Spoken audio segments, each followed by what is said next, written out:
In this video, I'm going to be giving a quick rundown about how I go about doing a gouache painting.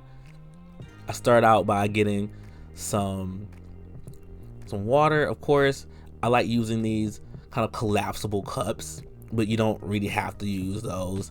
You can use pretty much any type of cups you want. I tend to have at least two, just one for clean water and one for water that I clean my brushes out in, just so I can have clean, fresh water whenever I need it.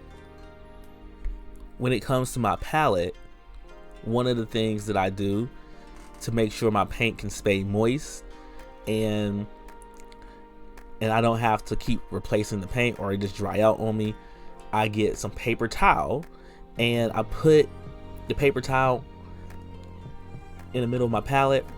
I wet it, then I put a piece of tracing paper over it. So now I kind of have a kind of makeshift stay wet palette. It is much cheaper than the ones that you would buy at the art store. For a side note, I put my gouache in airtight containers. Sometimes I even keep them inside of bags too, just to make sure they don't dry out over long periods of time. As you can see, I have a whole lot of tubes of gouache, different colors and stuff, and I don't use all of them all the time, but I want to keep them nice and fresh for when I do use them. When it comes to my brushes, I mainly use different types of watercolor brushes. There's sometimes I use some acrylic brushes, but basically different size watercolor brushes, mostly flats and rounds of different sizes. But however you choose to use yours is up to you. So everyone has their own favorite style brush. I just like the flats and the rounds a little bit better. Different sizes. I try to keep a few big ones to start out with and then gradually get smaller. All right, now it's time for the underpainting. Most of the time when I do an underpainting, I choose a warm color. Most of the time that color is burnt sienna or something similar to that.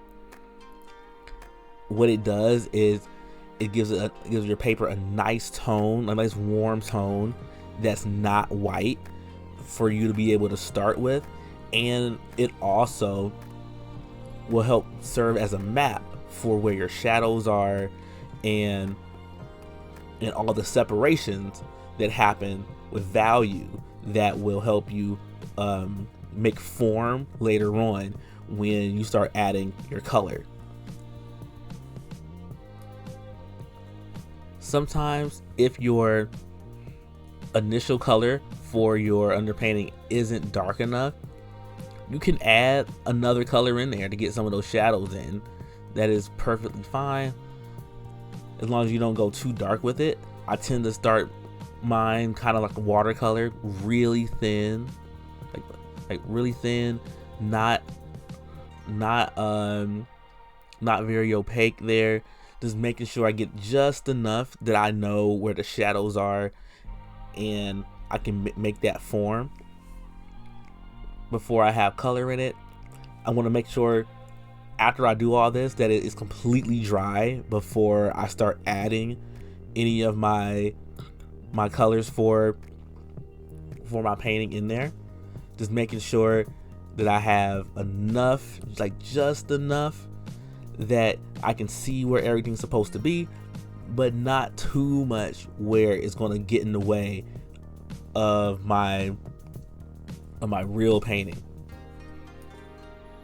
So after I have a good underpainting, once that underpainting is dry, I go for my real colors that I'm going to be adding to the top layer, and I generally approach this the same way I would with oil, where I mix up a base color and then also a shadow color and a highlight color as well. So I have like my red, I have my shadow for that red, so it's kind of ends up being a purple, kind of purplish color, and then Eventually I add some white to it, maybe a little teeny bit of yellow to get that highlight color that I'm looking for.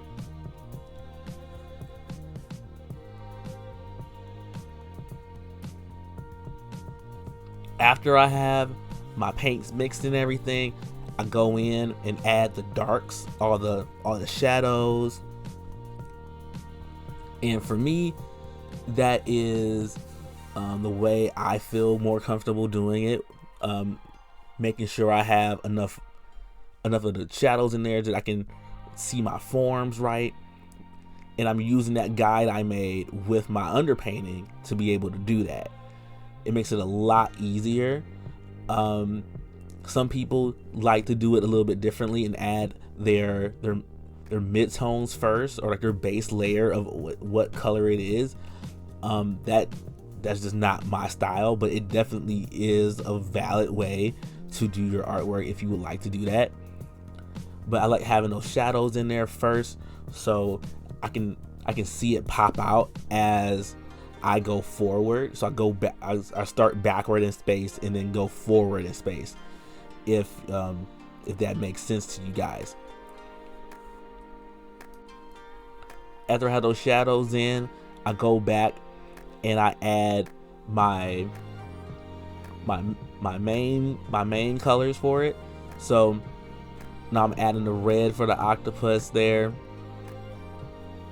and you might see that it looks a little bit darker.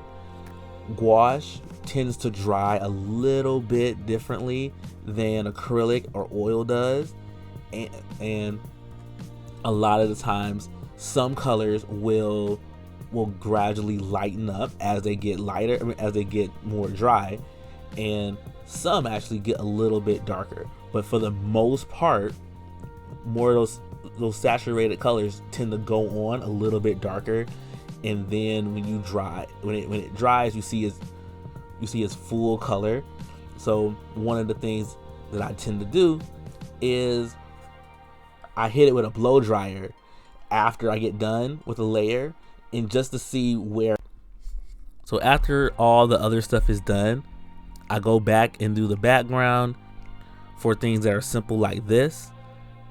Typically I would do the background first if it was a more complicated image, but because this is fairly simple and the background is just a wooden floor, I go back in at the end and get that background done, because it's not as important or complicated as something else. After I have the background blocked in, what I do is I go in and add any details or any